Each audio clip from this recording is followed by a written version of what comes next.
We ready for this? Should we do it then? Welcome to the next edition of the FFS Podcast. And today in lockdown, we're joined by St David's own Olympian and Welsh international Jasmine Joyce, who's locked away somewhere, which we'll find out now. So nice to see you, Jazz. How are you? Nice to see you too. Yeah, good. Currently locked down in Cross Hands in my new home, so exciting stuff. I could see that you've obviously moved into a new house. Was that just as lockdown started, was it? Well, pretty much. So obviously there was a date that Boris said where no more sales were able to be done on the Friday.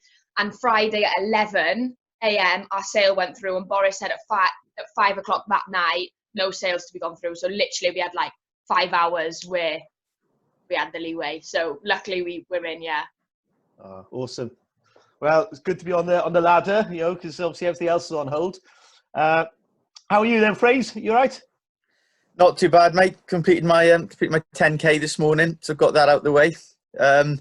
Beginning to, I thought this would be a benefit and then it'd be a chance to do more training runs, but I think it's beginning to go the opposite now. The more I'm doing, the more I'm seizing up.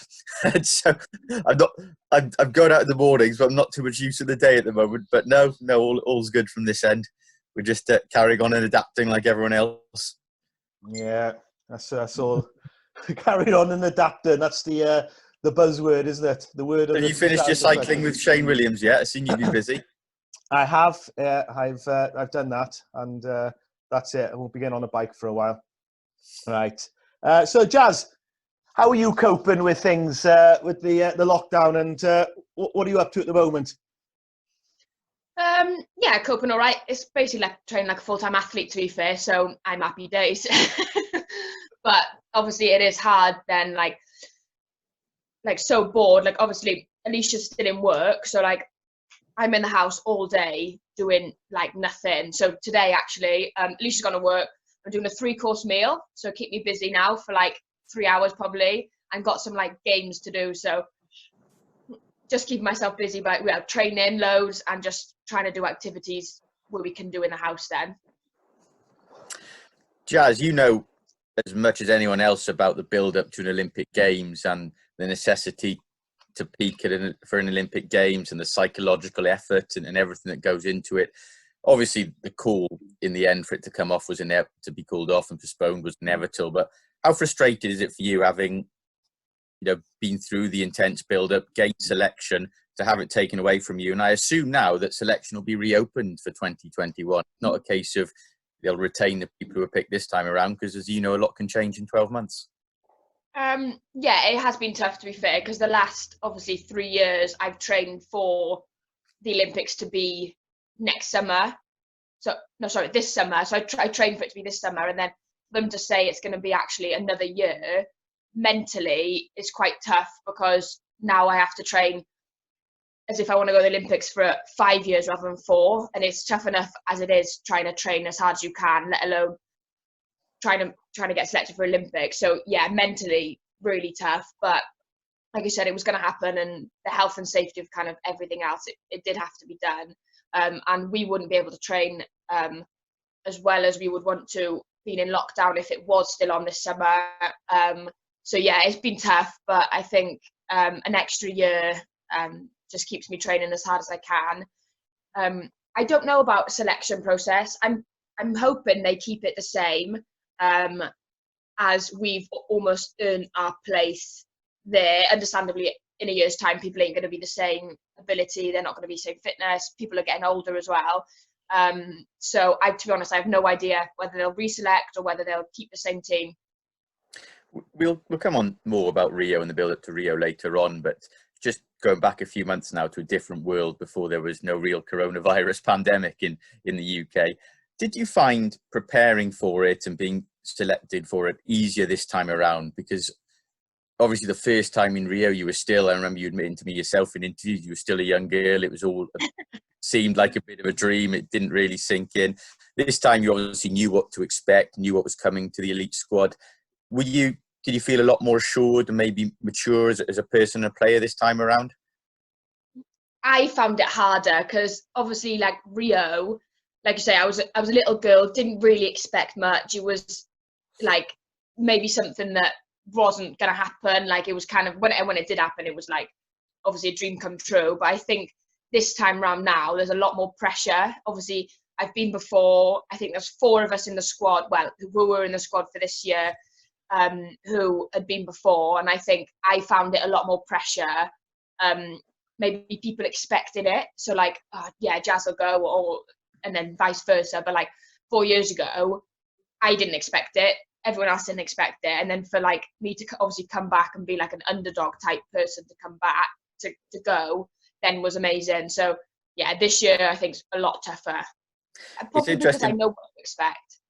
It's interesting you said that. I was going to come on to that, because obviously back in Rio, you almost had nothing to lose, didn't you? You know, if Jasmine Joyce being selected was the story, had you not been selected, it wouldn't really have been a media story. This time around, it's roles reversed. You know, Jasmine Joyce being selected isn't really that much of a story in terms of GB7s now. Jasmine Joyce not being selected would have got media attention, would have been the story. So it was different type of psyche and different type of pressure for you. You saying you felt that? Yeah, absolutely. Like obviously with Rio, like no one expected me to get it. Like obviously I knew myself that going into the training camp a year before, I knew myself, do I deserve to go? Am I the best player out of this whole squad? No. But leading up to it, getting like months and months closer to selection, then it almost became like a real dream, almost like reality. Actually, I could actually do this. Like obviously coaches were feeding back to me, players and stuff. And then like maybe 2-3 months before selection of Rio, I was like, actually, I have a good opportunity here. And I know it came down to like literally like minute things of me and the other winger who they were going to choose. And I wouldn't say I was a wild card, but I was someone who I will take her. She might do really well. If she does, then obviously huge. If she doesn't do that great, then did we expect it anyway? But to be honest, I didn't get much game time out there. But I think when I did get the game time, I did well enough and scored a couple of tries, which was good. Looking back on that now, does it still seem surreal to you? There was a different type, obviously you were a different type of athlete then, you had a different type of status in terms of your professionalism. Like you just mentioned there, many saw you as a wild card. It was all a bit hazy in a dream. How does it feel now reflecting on it, now you've had time? Was it very much a learning experience? Do you look back on it or did you just something you could look back and almost love the surreality of it all and you know, almost the surprise element of it all as well? Yeah, definitely the surprise element, and almost no, I know obviously we're going to Olympic Games, but there was no pressure on me as an individual, like I said, because I was a wild card. Like, I wasn't going into the Olympic Games and being like, Jazz is going to win them the game, Jazz is going to score these tries, whereas almost sometimes when I play for Wales, going into Com Games and stuff like that, I didn't prepare differently, but my mindset was different. So obviously with Olympics, like I say, like if Jazz scored, wow, oh my God, that's class. If she doesn't, no one expected it anyway. But then going to playing for Wales in a Commonwealth Games, almost it's different then, because there was a lot of pressure on me because people were expected like, Jazz is going to score all of this. So I wouldn't say I enjoyed anyone more, but there's just mindset and mentally it's completely different going into something where you're expected to do really well, and then actually if she scores, happy days. If she doesn't, we didn't expect it anyway. Just going back to obviously Rio and the selection here, Jazz, how old were you when you went into the training camp in Guildford? I'm gonna go 19. 19. Yeah, 19, because I was 23 I think when I went to the Olympics. No, sorry, not 23, 20. 20. Yeah, because I just trying to think because, you know, just taking it back and explaining to people, if I'm right here, with the Olympics then in Rio, you went into a 12-month training camp in Guildford where you lived as a professional athlete for 12 months in the camp and were looked after and everything was building up for those games. Is that correct? Yeah, literally, 12 months we had an opportunity to be there from September right the way through to August then. But we had like contracts. So first of all, I had a 3-month contract up there. So trained in Guildford. Then we went to Dubai as a GB squad.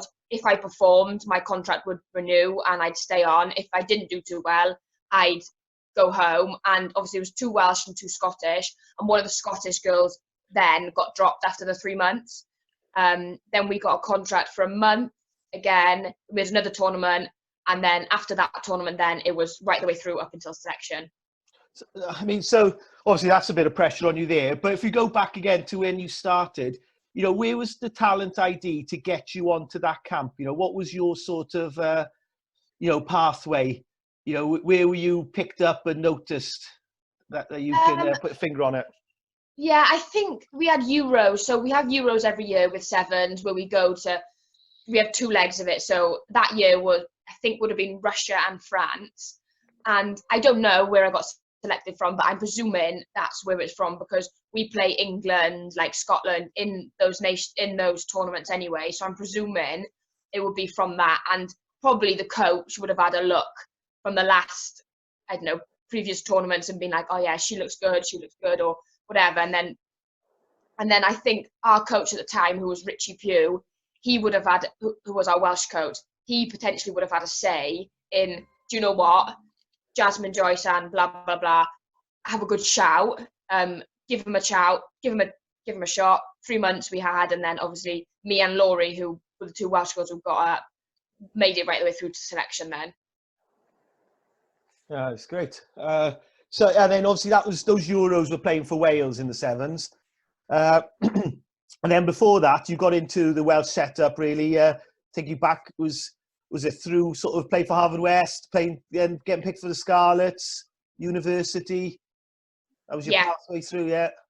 Yeah, literally, yeah. And then I got my first, cap for sevens in Dubai, first year of university. So I would have been 18. I obviously didn't get my 15s cap then until after the Olympics. Jazz, you obviously, I know I've spoken to you before, and you've been very grateful to a lot of people, such as Rachel Thomas for introducing you to so much sport, and us called Derry Sad, Karen Richards, who will claim credit for everything, RFC, and I know like Clodagh Llewellyn and Haverford West as well. But those are people who very much introduced you to the fun aspect of sport and rugby, weren't they? At what point did it hit you, think, hang on, rugby could be a full-time thing here, it's something I could make it in and be a potential international? Yeah, like so many people have impacted me, like as a sports person, definitely, like growing up, like friends, family, teachers, coaches, everything.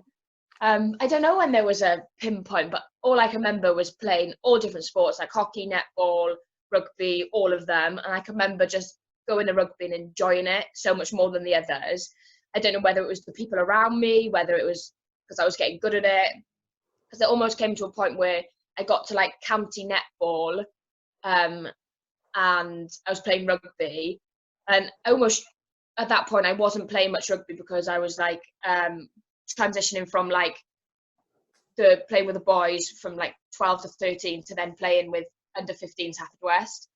I think when I was playing netball, then I knew I didn't enjoy it as much as rugby. So when I then found Haverford West under 15s or 16s, then it was like, oh, I really do enjoy this, but never would I have ever expected or thought that I would have been able to get to where I am now. Definitely not. It's a journey there, and obviously you talk about that. Your genes there, all these people claiming for. Does your dad sort of say that you get his genes from him? Because he may not to look at it, but Jason was a very quick runner, wasn't he? And I think he played county rugby, the 15s. He was a couple of years older than me in school, but extremely good sportsman. Does he? Because he's quite quiet about it all, really. Does he give you much behind the scenes, or is it just all banter with him? No, definitely. Well, it is banter, yeah, but he does give it some. Maybe he doesn't like think about it, put it on media or whatever. But yeah, he's like, yeah, you got your speed from me. My granddad's the same. He's like, yeah, you're as fast as me when I was younger. I look at them both now and I'm like, yeah, really? Probably not. But before I think gin took over, maybe. Yeah, drinking beer, yeah. But no, I know for sure they were definitely fast, and obviously my granddad was in the Navy and stuff, so he was obviously very fit. as well. But yeah, it is probably genes, fitness and speed wise. So yeah, my dad does take claim for that. Yeah, because I saw obviously a lot of old photos going around social media at the moment, and everyone's sort of sharing things. And I saw an old one of St. David's, and your granddad Ted Joyce was in that. And I do remember people saying that he was really quick on the wing, but such a proud Englishman as well, wasn't it? I think the only time he is the most proudest Englishman there is, whenever England are playing Wales, he's got the red rose on there. But I know you turned him to to support Wales, which was a hell of an achievement. Yeah, we got him in a Welsh cap at one point. Actually, he came to watch one of my games or whatever, and he was in a Welsh cap and a Welsh scarf. So there's a start. Yeah, there we go. So you obviously, we're going back now. Obviously, we talked about Rio and everything, and the Olympic Games coming up in Tokyo. We've been talking on these podcasts. We've had a lot of people on who are training for Ironman and this, that, and the other, and sort of saying how disappointing they're going to be if it's cancelled because of the effort they've put in. And we have mentioned, imagine if you were in the Olympics and the effort you've put in. So, and then for that to be sort of taken away, and I know you've touched on it, but, we're in this 4 years now of build-up. So, you went out to Australia. Yeah. Was that part of your player development, looking at the Olympics? Because I've seen some of the stuff out there as well. And you were on fire out there, playing some great stuff, and it looked like again living like a professional athlete. Yeah, definitely. Like everything I do, like from eating, training, like going to places, it was it still is into the lead up of into Tokyo. Australia was definitely a massive part of that, and made me an even better player, made me faster. And it was from playing with people like who I'd never played with before. So it was like getting to know different things. Like I was able to change my lines of running and stuff like that. So yeah, Australia was a massive part of that. And I did want to do it again this year, but obviously things have changed now. And I would have gone out there this year though, maybe for a different goal as such, maybe for more. I enjoyed it so much, and not so much pressure on myself to be like, all right, I know people are watching these, because I know obviously the GB head coach was watching those games, so I was like, I have to perform, I have to play well. But maybe would have gone out this year for still would have tried my best, but maybe enjoyed the lifestyle a bit more of being in Australia, drinking wine and stuff like that. Tell me about the environment, the difference in sporting environment over there, Jazz, because obviously Australia has this reputation across all sports of maybe taking a harder line of coaching, perhaps more aggressive style of coaching as well. Obviously it's a different outlook on training because you've maybe got the benefits of the weather, so you've got the outdoor training, which is a lot more practical than it is over here. What parts over there did you find benefited you most, and what did you find most different about the rugby coaching there? Rugby coaching. Just different styles. So we had an essence, so a strength and conditioning coach and a head rugby coach sort of thing. And it's just different stuff. So say for example, in Wales, we do speed this way, in Australia, we do speed that way. So just learning, and as a personal trainer as well, I was learning stuff where almost I could teach to my clients, I could do sessions like that. So just broadening kind of my knowledge and different things of how to make people faster, fitter, and coaching style as well, just completely different. We do maybe more contact. I think we definitely did a lot more contact in Australia, whether that was because we were, I don't know why we did just so much more contact. I think sometimes maybe in other countries and nations are scared to do contact with players because they're scared of getting injured, but actually having the robustness of contact after every training session during the game then is going to become a lot easier.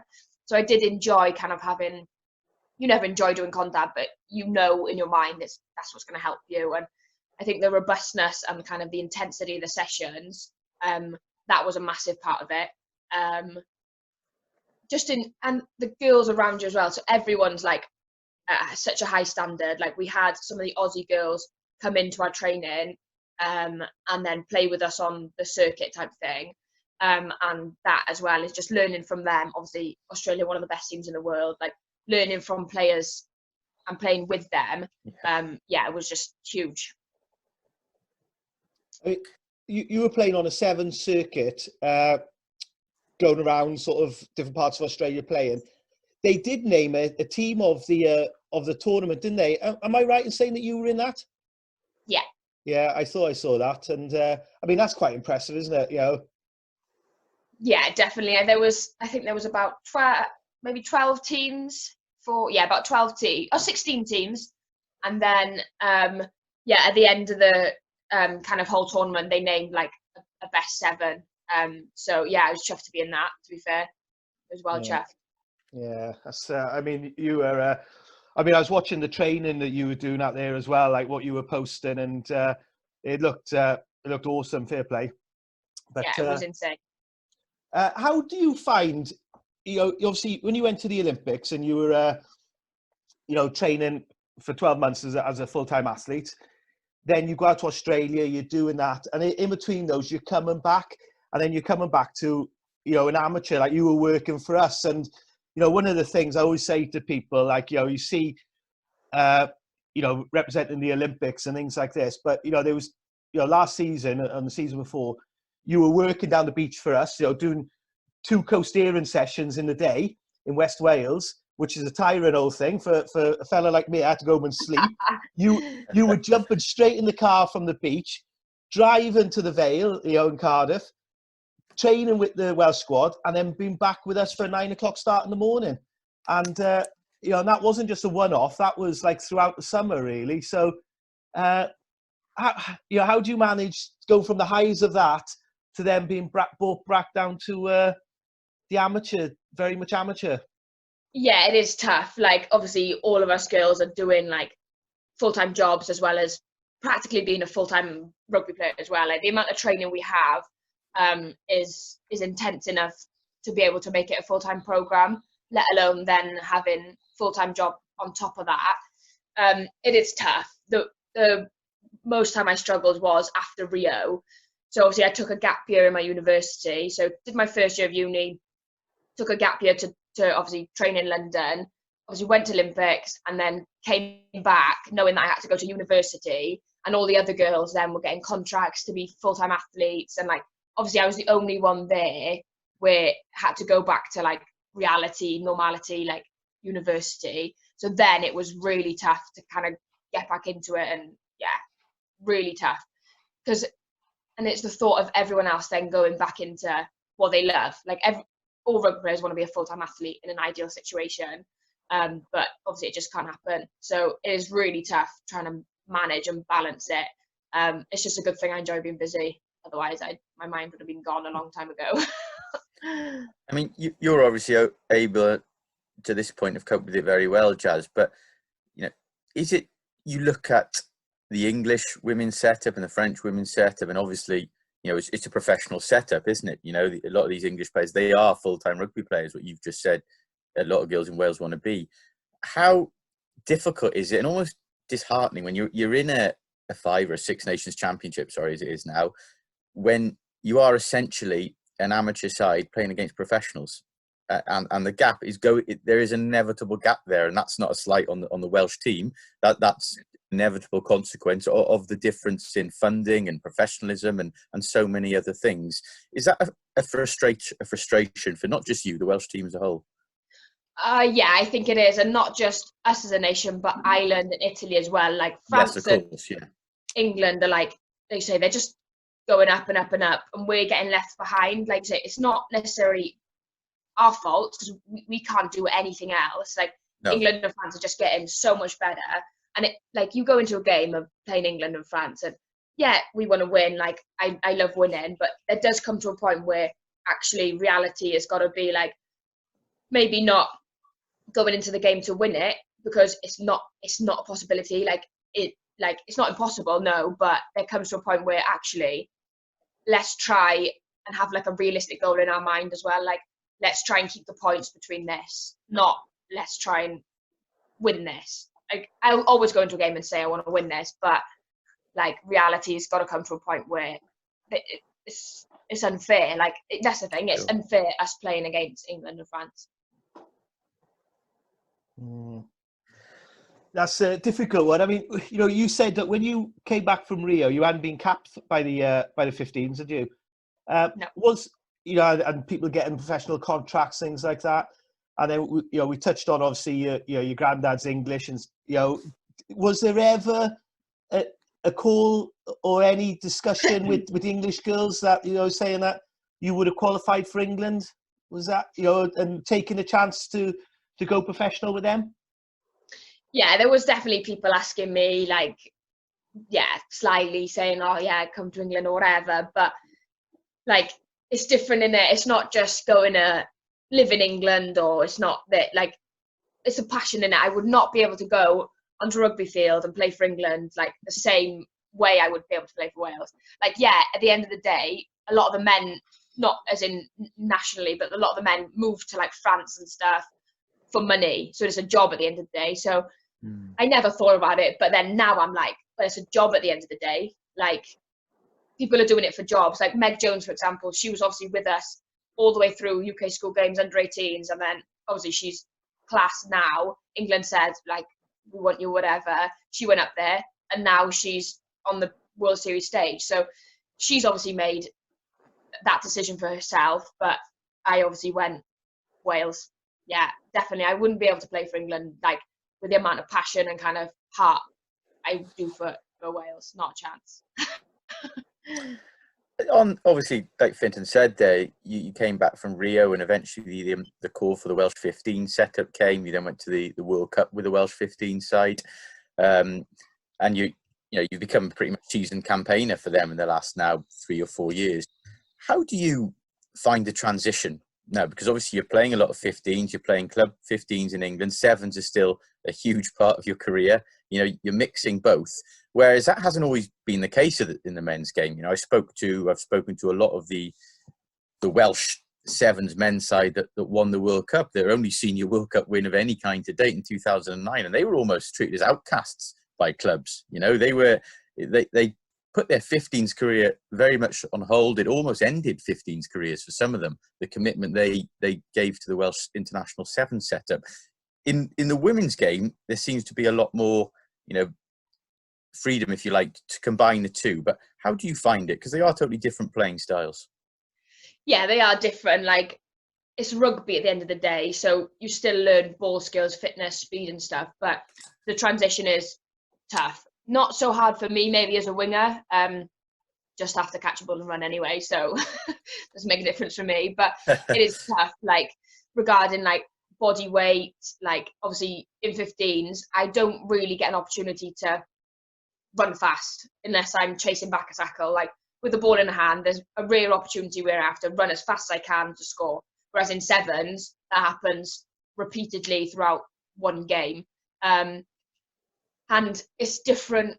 Like, yeah, it's both rugby, but they are different games. So it is 15s and 7s. And I think what I struggle with most is defence. So, like, in 7s, obviously you have to, like, edge, you have to come back, like, let them run at you. Whereas if 15s, if I'm letting someone run at me, I'm just going to be a speed bump for them, or they're just going to run over me. So they are completely different games. And a lot of us girls do that at the moment. I think there's a lot of us who want to choose between 15s and 7s, and maybe it would be split half-half. Some would go 15s, some would go 7s.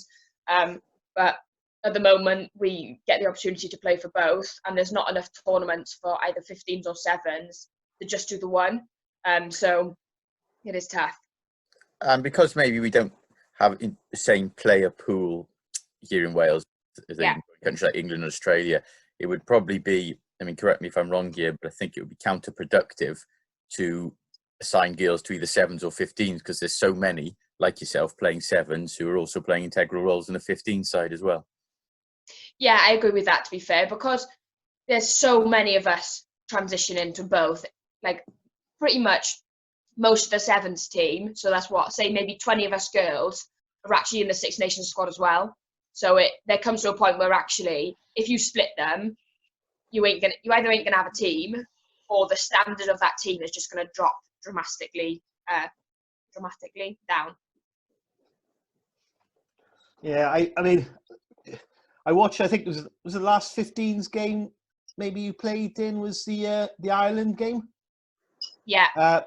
I mean, watching that one, and that was probably in the worst conditions to play rugby in and to be on the wing. And I was thinking of you. I was thinking, now, would I want to be playing in that one on the wing in those conditions, or would I want to be out in Adelaide, in South Australia, Rio, Vegas, and all these other places? Yeah. Sevens. It's it's a totally different thing and a different mindset. Oh yeah, definitely. That Irish game was probably first or secondly I didn't hate it like as you're playing for the country, but the worst conditions I've played in, because in the warm up as well, I hyperextended my knee.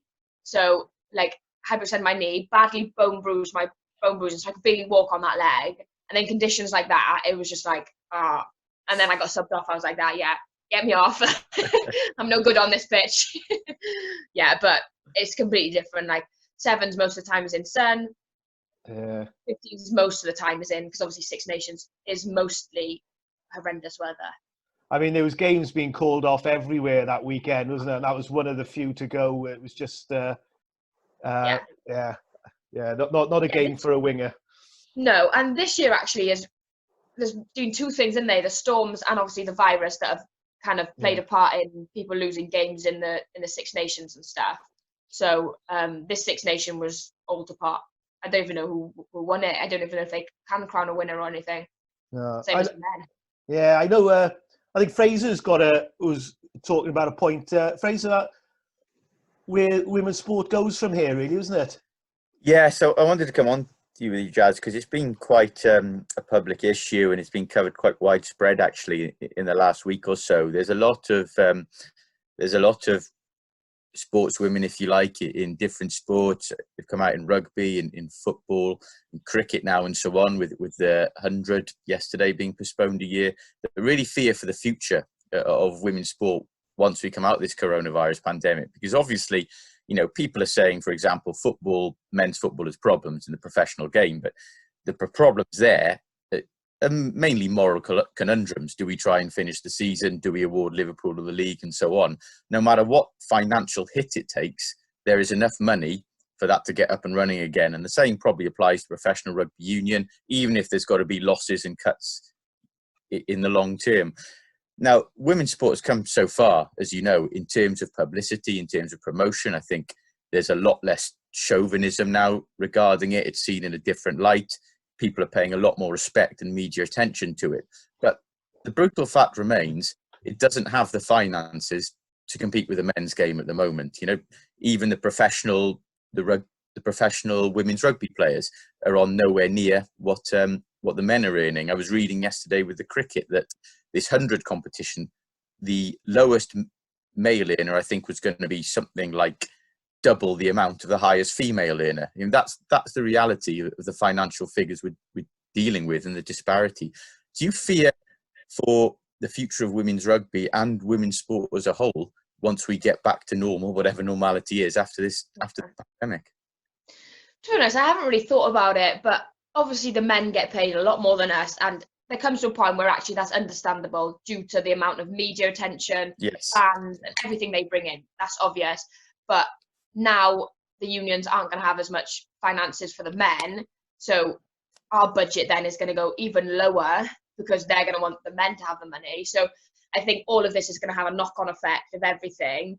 And I'm speaking from the Welsh Rugby Union now. We're going to be the bottom end of that. So maybe it goes like the men's sevens, the refs, under 20s, and then we're right down the bottom, which isn't great for us because we're not even professional yet. So if we were going to have contracts in 2 years' time, maybe now that's going to be 5 years' time. So maybe now it's not even going to be within my career to actually be a full-time Welsh rugby player professionally anyway. But we'll see. Hopefully there comes to a point where, like I say, when we come back to normality, things can actually get sped up rather than taking their time. So just have to wait and see. It is going to be tough because Yeah, there's nothing we can do, and this pandemic thing now is going to have a knock-on effect extent to everything. I mean, carrying on from that, it's interesting you said. I actually agree that it's inconceivable really to think that you could have women and men's wages on the same level at the moment, given the different amount of commercial revenue they bring in and the crowds and so on. But women's rugby has received a lot more exposure in recent years than it ever did in terms of television coverage, promotion, maybe people trying to get crowds in the stadiums you've been playing in. I know you yourself have played a couple of games in the Principality for Wales and so on. Are you one of those who thinks that the women's game should mirror the men's game in every level? I know we've had a women's Barbarians team come into the equation in recent years, which you've played for. We've had a Wales Crawshays ladies side as well. There's not as yet a Welsh British Lions, a women's British Lions side, but I know there has been provisional discussions about them. Are you one of those who thinks that we should mirror the men in those sides and competitions, or do we have to be more practical about it? Do we have to look at it and say, right, the women's game is different to the men's in terms of the leading teams and the revenue brought in and the professionalism and the structure and so on. So whilst we could maybe have a British Lions team, we need to be practical and discuss, do we want to mirror tours to New Zealand, South Africa, Australia every 4 years, or should we look at going down a different way, a unique way, but a different way? It's tough going back to the first part of that, because it's almost like a vicious circle. So yeah, the men are getting more money, more media, but we're obviously increasing our publicity and media, but we're not doing well enough for people to want to come back, other than your friends, your family and stuff. So it comes to a point where the vicious circle isn't going to change. So we're not doing any better. We're not getting any more people in because we're not having enough money pumped into us to get us better. So if we have the money pumped into us, we're going to get better. Standards going to get raised of the whole Six Nations, and then more people will want to watch. But then I wouldn't say that, I don't know whether we should mirror it, because obviously as a women's rugby player, I'm I want to play for the British Lions. That's a goal, isn't it? You go Wales, Barbarians, British Lions, Olympics, World Cups, because we're always one step behind the men, that's almost what we want to get to. Oh, class, I'd be a British Lion. But I haven't really thought about whether if we could go down a different route. I don't know, but I'd love to play for British Lions, but then what if they made a specific thing for women, they named it something completely different? Don't know. That note, actually, Jasmine, something which we didn't cover earlier. Obviously, Rio was a crash course for you on so many levels, but not more so in dealing with media and public attention. I remember when you first came back to St. David's, I won't say who, but a source told me that you walked from your house in Hale Derry to Crewe to buy something, and it took you an hour for a big stop. Obviously, you had the banner outside CK's, and I remember doing a face-to-face interview with you, and we almost had to make it early morning and sneak around the side of the rugby club so you're out of sight, out of mind, so we wouldn't buy anyone type of thing. How was that for someone who, had just been your local St. David's resident, who liked sports? There might have been a lot of people who weren't even aware that you were maybe playing rugby until this Olympic selection came along. How did you deal with all that? Because there's a lot of adulation, and it went from 0 to 100 very, very quickly, didn't it? Yeah, it was mental, to be fair. Just a girl going to university, playing rugby, and then making it to the Olympics, coming back and being famous in St. David's pretty much. It was mental. You don't know how to deal with it, I guess. And so many people messaging can I have this? Can I come see you? And stuff like that. And it's obviously at the beginning I was yes, yeah, whatever. And then it comes to a point where actually I can't do everything that I'd want to, because it was so busy. But I loved it. The amount of people that were congratulating me and saying, oh, well done, oh, that's amazing. It is nice. It's really nice. And even in Cardiff sometimes then, if I was walking about, people would be oh, congratulations, or oh, can I have a picture? It is obviously it's really nice. It's a really nice feeling. I remember when we did that interview with the Western Telegraph, which was obviously the best one out of all the ones you did post Rio. No, Fraser, you're the one that she's on about was like messaging her, say, can I come around all the time? Yeah. Yeah. I was on badgering her because I needed web hits. No, but on a serious note, I remember talking to you then, and you said very similar to what you said there. You appreciated all the adulation, people only meant well, and they really won. But mentally, you were very much needed a break from it all as well. And I remember you were actually just about to go. I won't say where, in case you need the location to hide out again. But you're actually just about to go somewhere for 3 or 4 days just to have some time to reflect yourself, you know. But looking back on it all now, did one other benefit come of that? As it did stand you in good stead for dealing with the media and dealing with the pressures of maybe being a public face and the public attention on you as well, because it was, like you said, enormous exposure, really. Yeah, definitely. And from moving up to London with the GB squad and stuff, like we had media training and like how to speak, how not to speak, and like it was beneficial. Like, and now like with Wales and kind of from Rio leading up to today, like the amount of interviews we have to do now is insane. So I've learned how to speak almost to the media. Like it is a skill. Like at the beginning, oh my God, some of the interviews I did, but it almost made them funny and like people were laughing at them because I was just so like how not to be in an interview pretty much. Like I did one with BBC and they were just laughing the whole time, like, but maybe that I should have kept that part maybe because people were saying like they were funny and like stuff, but you don't want to slip up. Like now when it gets so many people see it, you don't want to slip up. So like you don't want to say anything maybe you shouldn't or whatever. So we get like told what to say, what not to say, and everything. Yeah. But yeah. It's very interesting you say that because the interviews we did with you both pre and post Rio were markedly different. in one when you'd just been selected, the excitement was obvious and you didn't even try and contain it. Our second discussion was a lot more structured and professional as well. But then you don't, and I'll say this from a media point of view, and I'm sure Finton, who even as you know someone who works in sport and follows rugby himself, you never want. It is a difficult world for professional sports people now or international sports people because we're in an era now where one thing that can be taken out of context can travel so far with social media and the rest. We don't want people to lose their character either. You know, I think from a journalist point of view, you like people who have made it to a high level but are still able to be themselves as well. So don't change. No, I know. I can remember doing one interview. Yeah, I remember doing one interview. Interruption in childcare. Yeah, that's all. Sorry. Yeah, I know. Yeah, carry on, Jazz. Yeah, I can remember doing one interview. And I was telling them our game plan. I was like, oh yeah, we're going to move it wide and then pass the ball to the middle. And the girls looking at me being like, no, you can't do that. So that was funny. Hello? You giving away the team talk, were you? Well, yeah, our game plan of what we're going to do. And I was like, oh my God. I did, yeah. Talk about the media there, Jazz, because you did a TV show for a Japanese fly on the wall documentary.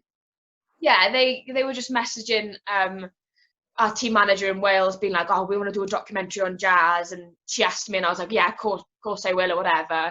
And then the media, Japanese media people, got everyone involved, like Carwyn, Geraint, my teacher kind of came down where we were working down with you, my family. They were just, loved it. I don't know how they knew me so well. Like they knew everything about me. And then Rachel Taylor, our old Wales captain, was over there in Japan before the World Cup.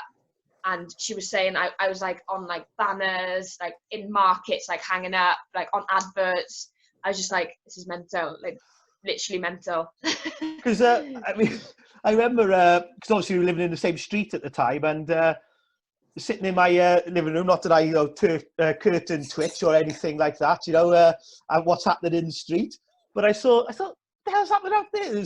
So I went outside, and there was a TV crew there, a Japanese TV crew, with I think it was you and maybe your brother Ben walking down the street or something like that, and it was a bit random. I could see by your face that you were a bit, well, a little bit like I'm embarrassed by it all. Yeah. I was like, oh God, like down St. David, like you don't have this in St. David. You don't have media people walking around with massive cameras. I was like, oh my God, everyone's looking at me.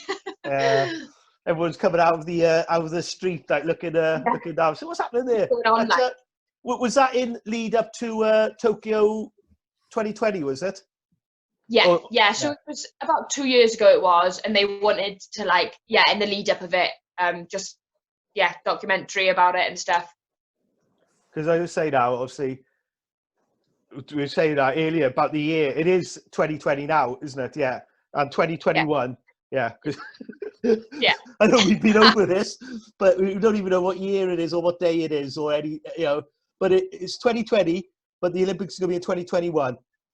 However, they are still going to call it Tokyo 2020. Yeah. Yeah.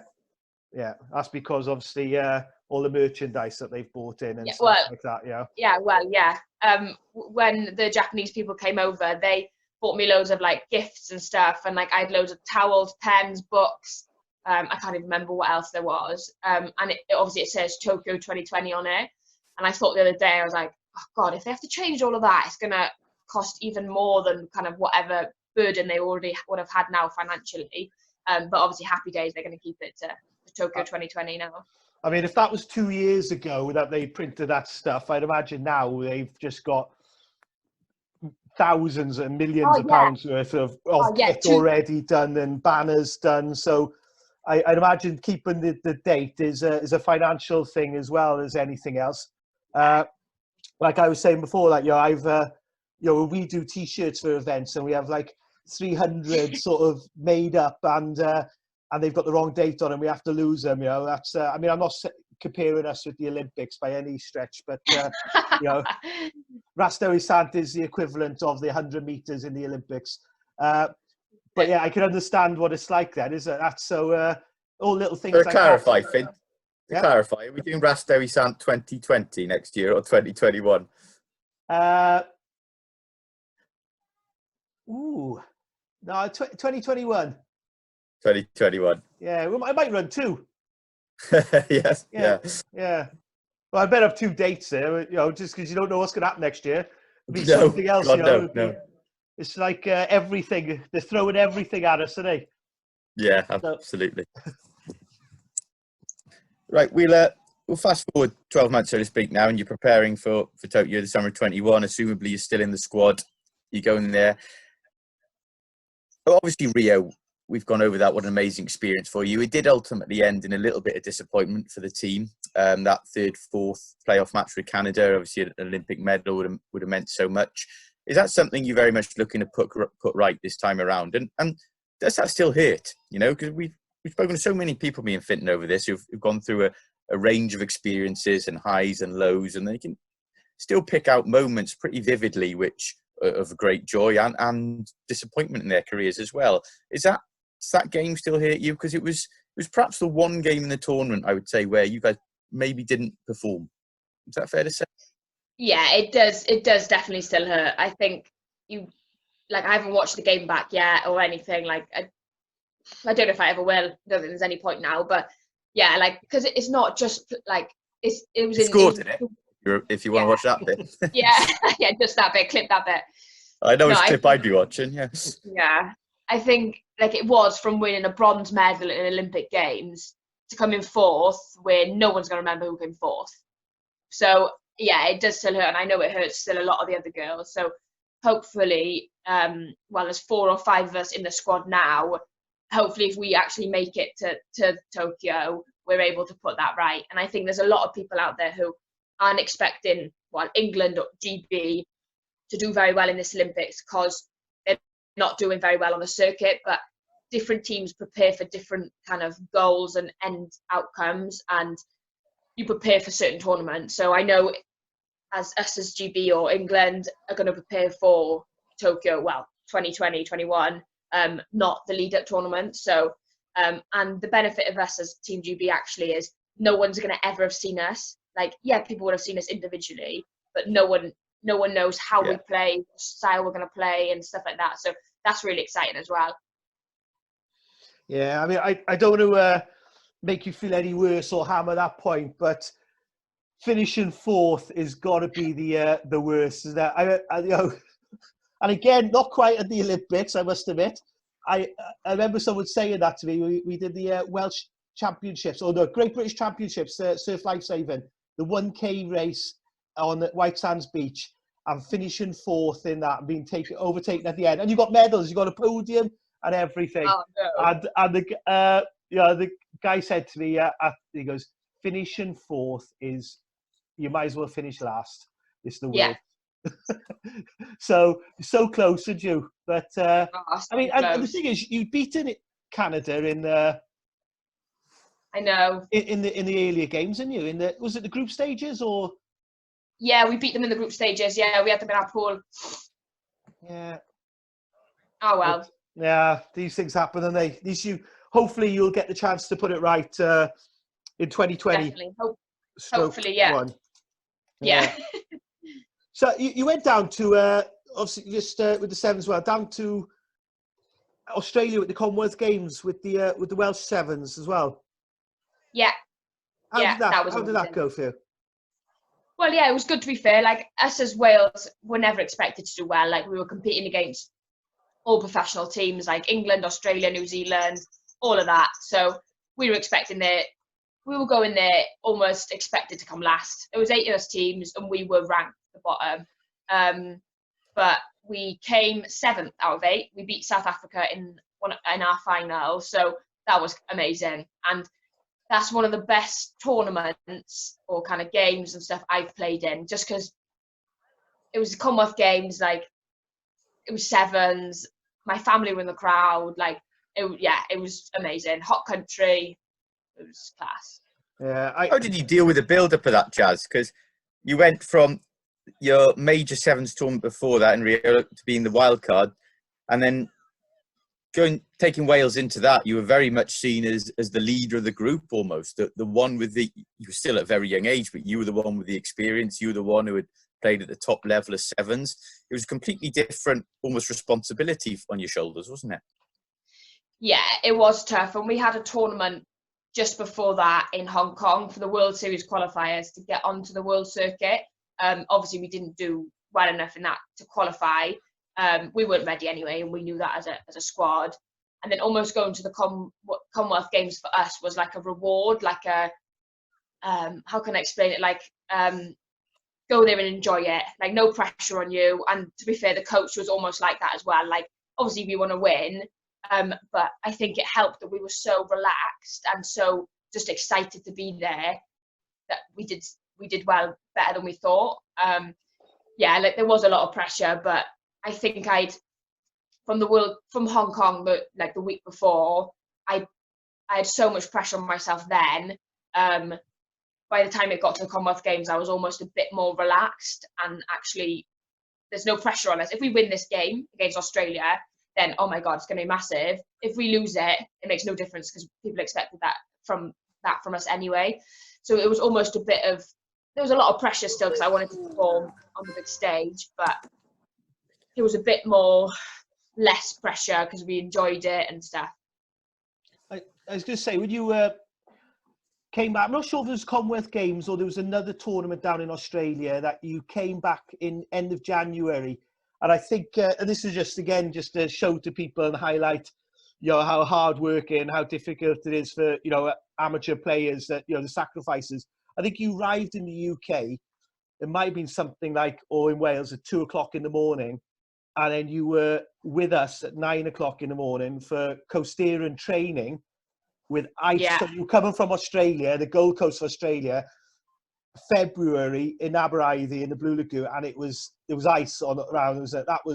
That's the coldest I've been in the water for a long, long time. I remember that. Rough seas as well.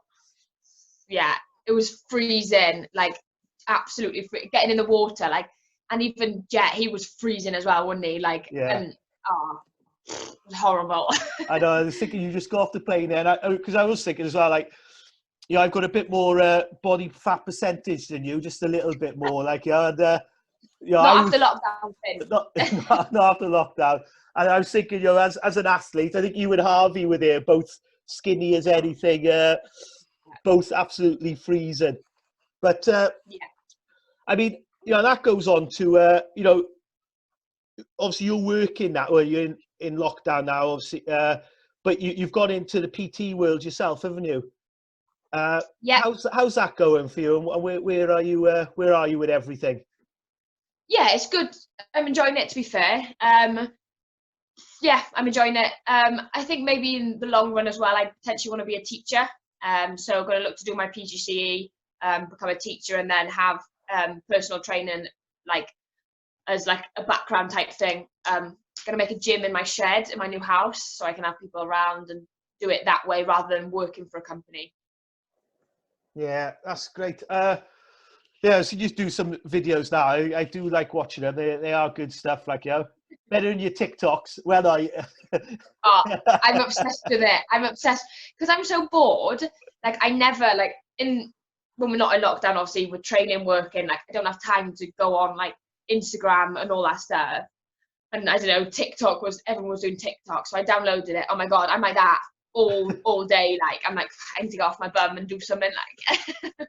yeah. So you're looking at probably teaching. What would you look to teach? Is it PE, or would you?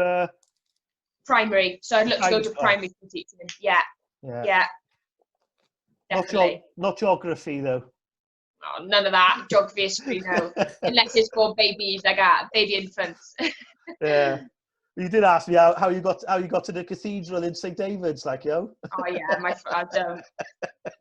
My geography isn't my strong point. I'll stick to rugby.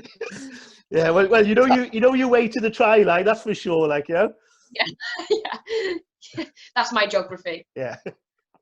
Jazz, I'm not necessarily talking 9 o'clock co-steering sessions after a flight back from Australia or TikToking either, but do those kind of activities, are they a welcome break for you? Because obviously the training schedule is so intense, and I'm not saying it's repetitive, but obviously there's emphasis on the same things all the time: strength, endurance, your rugby skills, and so on. Is it a nice relief sometimes to do things like co-steering, to be involved with whether it be with muck or anyone else, when you're still keeping active, you're still keeping fit, but it's completely different. It's almost a recreational activity as well. Yeah, definitely. And obviously the training I'm doing now is different. So I don't have a gym. So like I'm doing like different workouts, like I'm doing like CrossFit WOD type things, which are really enjoyable. And like, it's a bit of a, yeah, like you say, break. Like I'm not doing the same thing. I'm not just squatting. I'm not just doing bench. I'm not doing this. I'm not doing that. But yeah, definitely. Like I obviously love co-steering, kayaking, stuff like that. It's like you're like training. So that counts as like a training session, but it's not the same thing you do every day. So yeah, I love doing stuff like that. Yeah. Important that the athletes like yourself keep that aspect of your lives to it, where you can keep active, but just mix up the activity every now and again, so you can you have the sense of relaxation and enjoyment, because it's a mental grind, isn't it? You know, any kind of professionalism in sport, you are putting yourself through the mill, pushing yourself to new goals all the time. How important that you keep the enjoyment aspect to your life as well. Yeah, definitely. I think that's maybe sometimes not enjoyment of my life, because I love my life, but as in take training maybe a little bit too serious, and like eating like I eat well all week, and then on a Saturday night I'll either have like a cheap meal, like I don't know, whatever, and then like chocolate and stuff. But like realistically, like if I have chocolate every night, for myself and my metabolism and the way my body works, it's not going to affect me. Right. It might affect my training maybe the day after, and that's maybe why I don't do it. But I'm super strict, and maybe sometimes I could be a little bit more lenient. But I enjoy what I do. Like I enjoy not eating. It's not like I'm like, oh, I really, really want it and I don't have it. I just enjoy the way I work, and then on Saturday or Sunday, whatever, I enjoy it so much more, and I don't feel guilty about it then either. So mentally, I think that's what gets me through kind of training, eating well. Yeah, we had a very similar diet, I remember, when we were working together. Yeah. very same principles on eating, I thought. Can of Coke and a Kit Kat. that was breakfast. Yeah, and double decker. And a bacon roll. And a bacon roll, yeah. I love my bacon rolls in the morning after co-steering. I just need the energy to get me back. But I've got to say, Fraser, with Jazz when she was working there, I mean, and you could see why, obviously she's done so well in sport, and making it, to the Olympics and everything she's done is so organised and sort of focused as well.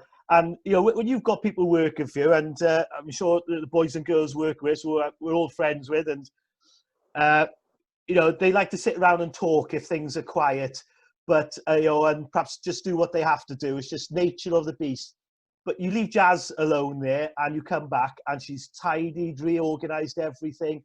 She is just on the go, non-stop. So organised, so focused. When it comes to rotas, she gives you a plan. This is what I've got for the next this. And then, for the next few weeks, this is what I'm doing. This is what I can work. And when she's there, she's just there to work. And I suppose that's the difference in having the talent that you've got and then being able to take that talent a little step further into turning it into an achievement, and it's just the way you live your life, I suppose, isn't it? Yeah, organisation is definitely something I have to have. So, like, if I wasn't organised, like, I'd miss meetings and training, work, clients. Like, even now, I don't necessarily have anything to do, like, other than, like, train, eat, but, like, I still have a plan. And that's kind of almost what's getting me through the days, like, now, because I've got nothing to do. I need to have something in my mind, like a plan. So, like, I'll say, like, right, every day I'll have, like, a list of things I have to do. So, like, first of all, I'll do strength session and my running. Then I'll have, like, I don't know, paint the room. Because obviously I moved into a new house now, so stuff needs to be done. So paint the room, make dinner, and play with the dog. So, like, literally stuff like that, which mentally I can get through the day, knowing I'm doing something, not like, because I could wake up and do nothing, literally, but I can't do that because I would go insane. Is it a fair assumption that your first year back in Cardiff Met, after your gap year for the Rio Olympics, taught you those skills, so to speak? Because you were doing a degree. By then you were playing club rugby in England, so there's a lot of travelling over the border, all the training that goes with it, and of course a lot of coursework as well. Did that really teach you the structure skills that Finton's touched on there? Yeah, definitely. I think I had to. Like, I didn't almost have, like, I had to learn that skill, otherwise I would have lost my mind. And I also I did my dissertation on, like, how I manage, balance and organise my life, or something like that, to do with, like, rugby, studying and social life. So I think, I learned a lot there, and I enjoy it as well, like planning my day, being organised and stuff. So just, you know what you're doing every day then. You're not stressed and rushing around and worrying. Sure. Got a plan. Oh, fair play. Yeah. Right. Anything you want to add, Fraser? Just the last thing I want to touch upon now. Obviously, you've just had the unfinished Six Nations campaign with Wales women. It was a difficult campaign for you guys in more ways than one. Not just because obviously the calibre you're against, but there was your head coach Roland took a break from coaching for a while. There's a bit of uncertainty surrounding that situation. You went in without Carys or Sinead Harris, who obviously you know very well. You went to the Commonwealth Games with, two big players for Wales over the years. Now it has been confirmed that Roland will leave the role. How important is it when we keep stressing this, when we do get back to some kind of normality, whenever it will be, how important is it for the Welsh women that they reassemble quickly now with a coach and get some kind of squad and clarification back together? Yeah, it's definitely important. And as well with World Cup, obviously, in 2021 as well. So yes, that's obviously our goal at the moment. We've got stepping blocks, we've got little camps, we've got, like, autumn, Six Nations. It's been different. Obviously having new coaches, new head coaching this season. But yeah, I think us as players and athletes as well, like, we're really focused on wanting to achieve well in the World Cup and hoping to do well now in next autumn's and Six Nations, and then just build from there then. Hopefully you'll get to play them. Yeah. Where's the World Cup this? New Zealand. New Zealand. Yeah. Sick. That'd be good. So you could Well, hopefully. you could be in Tokyo and New Zealand in 2021 then. Yeah, back to back it would be. Yeah. Because hopefully, I don't know whether I'll be up for selection for World Cup. I don't know what happened, because obviously it's back to back, so it depends on everything. Yeah, I suppose. That's a fair comment. Right. So what we're going to do now, we'll finish off shortly. We're going to give you a lockdown lowdown, right? So I'm going to give you questions, and you've got to pick quickly which one you choose over the other. Right, some of them now are, if you were in lockdown for another 3 weeks, not for life, just for 3 weeks, what could you do without, or what would you keep? So social media or TV? I would keep TV, get rid of social media. So no more TikToking? No, TikTok can go. All right. Cardio or weights? Weights. You'd get rid of weights? Oh, no, I keep weights. Cardio would go. Sorry, okay, get it. Right. Tough one here now, right? As I know you've got a new dog there now. This is only for 3 weeks, and you have to isolate without the dog or without Alicia for 3 weeks. Alicia's gone. Dog's staying. She would be the same as well. She'd get rid of me and not the dog. So that's fair enough. Right, 15s or 7s? I keep 7s, get rid of 15s. Yeah. Co-steering or personal training? I choose personal training, get rid of co-steering, purely because I can make a job and a living out of personal training. Co-steering is just for the summer. Note that, Finn, when she wants to work off you again. Yeah, I know she has to give those answers, and right, last one then. Gold medal, World Cup. Fuck. Gold medal. I won a gold medal in the Olympic Games, and I'd obviously get rid of World Cup, but don't want to get rid of World Cup. I think we've got children there now as well. We've had 7 guests, I think, on this, and you're the first person to use the F word right at the end. Oh no! It was a tough question. I did say earlier we want you to still be yourself, Jazz. Yeah, I know. God, it's when I get excited I can't control it.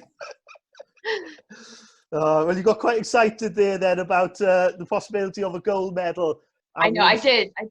And we so hope that all goes well, and that we have something good to watch next year, sporting wise, of you out in Tokyo. That would be fingers crossed. And another party in the rugby club when you come back, would be would be good. So anything you want to add, Jazz? No, all good. Yeah, no. Yeah. All right. Happy days. Congratulations on everything so far, Jazz. And like Finton said, we hope you keep pushing on. Cheers, Fraser. Yeah. Yeah. And give me some easy headlines to write. Yeah. Yeah, there's a lot of controversy. You're doing any headlines at the moment, wouldn't you? Yeah, I take anything, yeah. All right. Hey, well, Jazz, good to catch up with you, and we hope to see you. Well, hopefully, we'll see you in the summer down the beach when all this blows over. Hopefully. Yeah. All right. Well, hey, cheers, guys. Take care. Cheers. Cheers, Fraser. Bye. Bye, guys. I'll smash this now anyway.